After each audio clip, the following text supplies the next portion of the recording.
Welcome back everyone. Today we will be looking at the dot matrix display.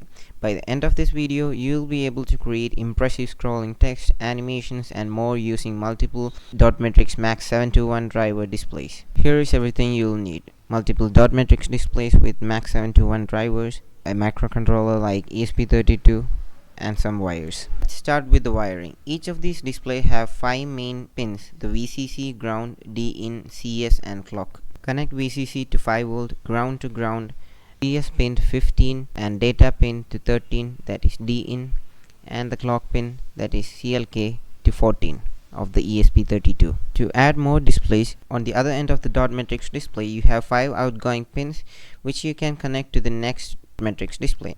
Now let's dive into the code. We will use the MD Parola and MD MAX7219 libraries, which make it easy to control multiple displays as a single unit.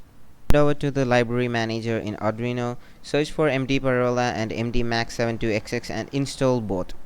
Once the libraries are installed, let's set up our sketch. First, include the libraries and set the number of displays you are using.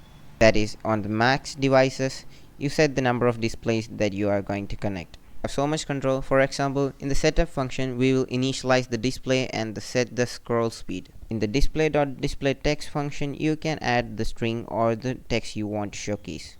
This setup is ready to scroll text.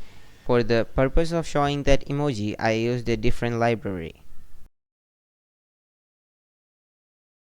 There you go, we have scrolling text across multiple displays seamlessly. You can adjust the scroll speed, direction and have more fun.